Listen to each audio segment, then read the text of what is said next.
आज हम लोग कक्षा 10 का बहुत ही चर्चाओं में रहने वाला चैप्टर जो कि त्रिभुज के नाम से विख्यात है उसका हम लोग शुभारंभ करेंगे। तो सबसे पहले हम लोग त्रिभुज स्टार्ट करने से पहले त्रिभुज शुरू कर हम क्या करते हैं कि त्रिभुज के बारे में जान लेते हैं कि त्रिभुज होता क्या है। तीन भुजाओं से घिरी हुई बंद आकृति को हम क्या कहते हैं? त्रिभुज कहते हैं। ये जो त्रिभुज होते हैं ना, इनका वर्गीकरण दो तरीकों से किया जाता है। एक भुजाओं के आधार पर किया जाता है, एक आपका कोणों के आधार पर किया जाता है। यदि आप भुजाओं के आधार पर त्रिभुजों का वर्गीकरण करना चाहेंगे तो एक आपका समबाहु त्रिभुज हो जाएगा, दूसरा आपका समद्विबाहु त्रिभुज होगा, तीसरा आपका विषमबाहु त्रिभुज होगा। देखिए समबाहु त्रिभुज हम क्योंकि केवल 2 मिनट में इसका रिव्यू ले लेते हैं, क्योंकि हम लोग का टॉपिक पे आएंगे। टॉपिक में नहीं आउट ऑफ सिलेबस है, लेकिन जानकारी जानना बहुत ही अति आवश्यक होता है, इसलिए हम इन बातों को बता रहे हैं। तो त्रिभुज का जब देखिए ध्यान दीजिए, यहाँ पे चलिए ऐसे ही लिखिए। त्रिभुज इंग्लिश में क्या कहते हैं बाबू? ट्रायंगल कहते हैं, ट्रायंगल। अब देखिए त्रिभुज का वर्गीकरण कितने तरीके से होता है? 2 तरीकों से होता है। एक आपका भुजाओं के आधार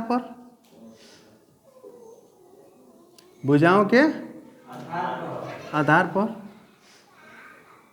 और दूसरा कोणों के आधार पर।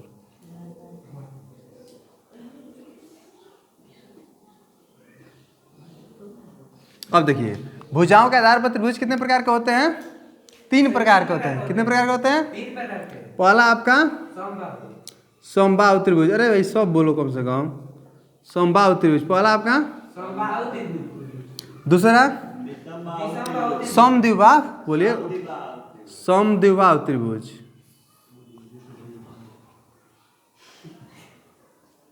समद्विबाहु त्रिभुज।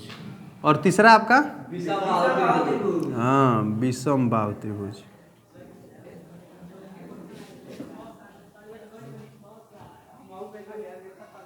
चलिए अब देखिए, अब समबाहु त्रिभुज क्या होता है, समद्विबाहु त्रिभुज क्या होता है, और विषमबाहु त्रिभुज क्या होता है। तो देखिए वह त्रिभुज जिसकी सभी भुजाएं क्या हो?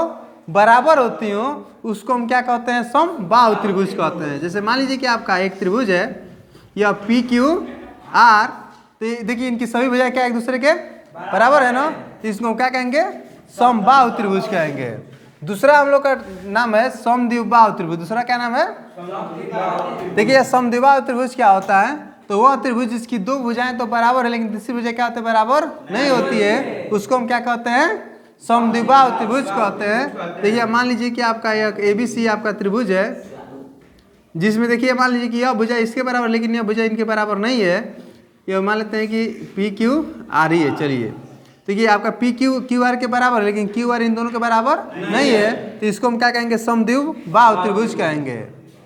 लास्ट आता है हम लोग का विषमबाहु त्रिभुज आता है। अब देखिए विषमबाहु त्रिभुज क्या होता है, तो वह त्रिभुज जिसकी तीनों भुजाएं क्या हो? एक दूसरे के बराबर नहीं होती हैं, उनको हम क्या कहते हैं? विषमबाहु त्रिभुज कहते हैं। अब देखिए कोण के आधार पर त्रिभुज देखिए कितने प्रकार के होते हैं। तो देखिए कोण के आधार पर सबसे आपका पहला जो त्रिभुज होता है न्यून कोण होता है। क्या होता है आपका?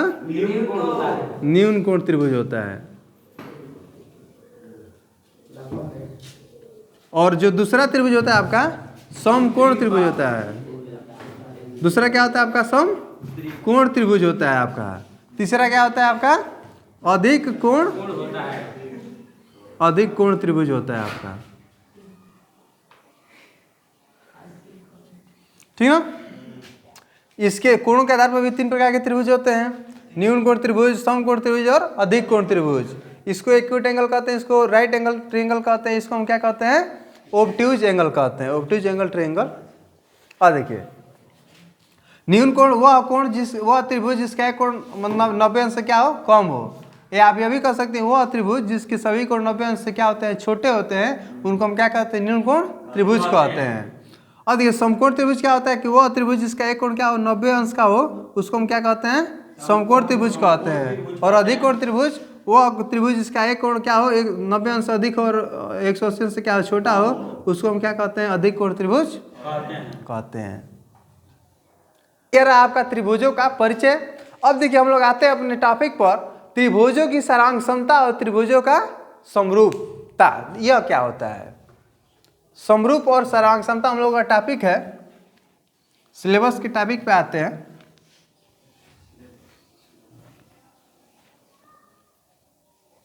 कल से 2 मोबाइल आएंगे हमारी, एक कमेंट वमेंट पढ़ने के लिए, लेकिन लाइव आएंगे तो बहुत सारे बच्चे भी आएंगे लाइव ना।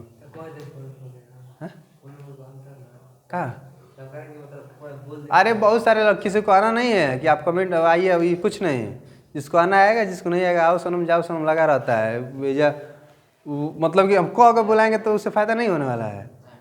मान लीजिए कि वो टाइटल सब चीज़ डाला जाएगा, जिसको आना आएगा, क्या दिक्कत है। तो अब देखिए हम लोग अपने टॉपिक पर आते हैं, सिलेबस पर। सर्वांग समता। देखिए त्रिभुज कब समरूप होते हैं और कब सर्वांग सम होते हैं। सर्वांग सम। देखिए पहला टॉपिक हम लोग का समरूप है, ये क्या है? सर्वांग सम है। ये आपका त्रिभुज है। देखिए आप लोग का 9th वाले भी, इन सब तुम लोग का भी है, ठीक ना। त्रिभुज, त्रिभुज कब एक दूसरे के समरूप होंगे या कब दूसरे के क्या होंगे? सर्वांग सम होंगे। तो देखिए समरूप क्या होता है और सर्वांग समता क्या होता है, 2 चीजें पहले आप लोग जान लीजिए। तो देखिए जैसा कि नाम लिखा गया है समरूप, तो सम का मतलब होता है कि बराबर, और रूप का मतलब कि आपका आकृति आकार जैसा, अब जो आप देखने में जैसा आप लग रहे हैं, आपका रूप जैसा हो, मतलब देखने में एक जैसा दिखाई दे, ठीक ना, तो उसको हम क्या कहेंगे? समरूप कहेंगे। और देखिए सर्वांग सम है तो सर्व का मतलब होता है कि सभी, और अंग का मतलब होता है आप लोग जानते हैं भुजा, यहाँ पे तो भुजा से ही मतलब है ना। और सम मतलब कि बराबर हो, मतलब कि अब देखिए समरूप का सर्वांग सम मतलब कि वह आकृति जो एक दूसरे को, जब 2 आकृतियां एक दूसरे को क्या करते हैं? पूर्णतः एक दूसरे को क्या करते हैं? ढक लेती हैं। जैसे मान लीजिए कि हमारा हाथ है और ये आपका हमारा दूसरा हाथ है, तो देखिए यह हाथ इस हाथ को पूर्ण से एक दूसरे से ढक ले रहा है ना, एक दूसरे को ढक ले नहीं ढक ले रहा है। तो देखिए यह हाथ एक दूसरे के सर्वांग सम कहे जाएंगे, ये हाथ एक दूसरे क्या कहे जाएंगे? सर्वांग सम कहे जाएंगे। लेकिन मान लीजिए कि यह हमारा हाथ है और एक मान लीजिए कि यह आपका हाथ है। चलिए आप इधर आइए, इधर आइए, हाँ, और इधर अब अरे कैमरा के सामने आओ। जैसे मान लीजिए कि यह हमारा हाथ है और यह आपका हाथ है। यह किसका हाथ है? आपका हाथ है। देखिए दोनों हाथ एक दूसरे को देखने में एक जैसे दिखाई दे रहे हैं ना। हमारे हाथ में 5 उंगलियां, इनके हाथ में भी कितनी है? 5 उंगलियां हैं। 5 उंगलियां हैं ना, तो मतलब कि एक दूसरे के समरूप तो हो सकते हैं। लेकिन देखिए सर्वांग सम तब होंगे जब हमारा हाथ इनके हाथ को पूर्ण से क्या कर लेगा? ढक लेगा। तो जैसे मान लीजिए कि ये हाथ है और देखिए हमारा हाथ इनके हाथ से ऊपर है ना, मतलब कि हमारा हाथ हमारे हाथ को इनके हाथ नहीं ढक पा रहा है ना, तो मतलब कि ये हाथ एक दूसरे के सर्वांग सम नहीं कहे जाएंगे, लेकिन एक दूसरे के समरूप कहे जा सकते हैं। तो उम्मीद करते हैं आप लोगों को समरूपता और सर्वांग समता समझ में आ गया होगा। तो ध्यान दीजिए, तो समरूप समझ, जैसे मान लीजिए कि आपका एक त्रिभुज है, ये आपका, ये क्या है आपका? देख रहे हो बाबू तुम लोग, ये त्रिभुज है। क्या है? त्रिभुज है। और मान लीजिए कि अभी आपका त्रिभुज है, 2 त्रिभुज है ना, ये आपका ABC है, ये आपका PQR है। देखिए ना, ये त्रिभुज एक दूसरे के समरूप कब कहे जाएंगे? जब इनके सभी कोण, देखिए यह कोण इस कोण के बराबर हो, यह कोण इस कोण के बराबर हो, और यह कोण इस कोण के बराबर हो। मतलब कि इनके तीनों कोण, इसके तीनों कोण के क्या होने चाहिए? बराबर होने चाहिए। और दूसरी बात कि इनकी भुजाओं का जो अनुपात है वो भी क्या होना चाहिए? एक दूसरे के बराबर होना चाहिए। तब ये जाके एक दूसरे के क्या कहे जाएंगे? समरूप कहे जाएंगे। और समरूप को इस चिन्ह से हम क्या करते हैं? प्रदर्शित करते हैं। लेकिन सर्वांग सम तो कब? सर्वांग सम तब कहे जाएंगे जब इनका कोण तो बराबर ही है और साथ में इनकी भुजाएं भी बराबर होनी चाहिए, छोटी या बड़ी नहीं होनी चाहिए। तब एक दूसरे के क्या कहे जाएंगे? सर्वांग सम कहे जाएंगे। क्या कहे जाएंगे? सर्वांग सम कहे जाएंगे। और देखिए इनका सर्वांग सम का जो प्रतीक होता है ऐसे करके होता है। यदि हम कह दें कि AB के सर्वांग सम है तो हम लिखना पड़ेगा कि A और A से सर्वांग सम का चिन्ह लगाना पड़ेगा। इसका मतलब है कि AB के क्या है? सर्वांग सम है। यदि हम यह कहना चाहें कि AB के समरूप है तो लिखेंगे A सिमिलर टू B, मतलब कि AB के क्या है? समरूप है। इतनी बात समझ आई ना? तो चलिए अब हम लोग प्रश्नावली स्टार्ट करते हैं। प्रश्नावली 6.1 स्टार्ट करते हैं।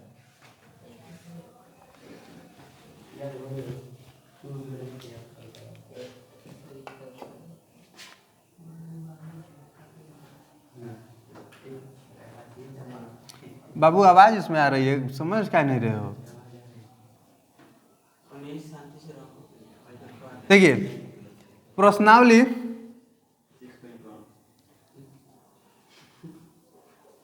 6.1।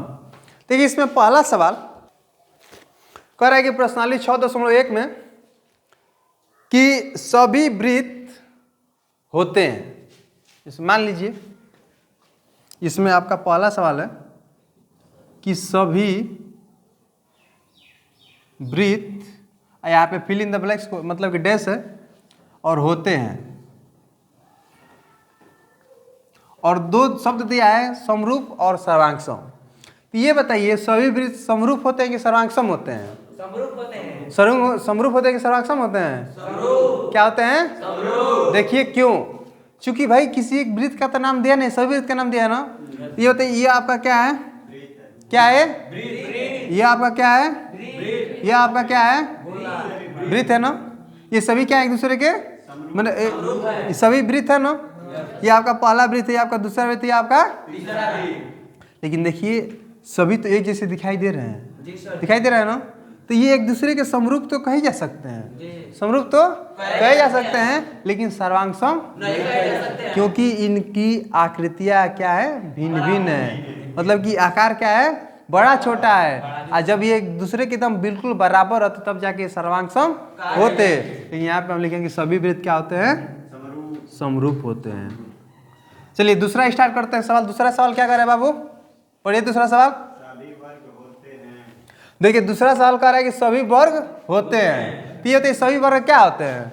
सर्वांगसम होते हैं कि समरूप होते हैं? बोलिए। समरूप होते हैं। क्या होते हैं? समरूप। अभी ऐसे ही आप लोग बनाकर देख लीजिएगा। तो अगला क्वेश्चन, सभी त्रिभुज समरूप होते हैं। सभी त्रिभुज समरूप होते हैं। अब देखिए पूछ कह रहा है कि सभी त्रिभुज त्रिभुज होते हैं। देखिए सॉरी, चलिए तीसरा क्वेश्चन देखिए। सभी, यहां से आपका फिल इन द ब्लैंक्स मतलब कि डैश दे दिया है, खाली स्थान। त्रिभुज समरूप होते हैं।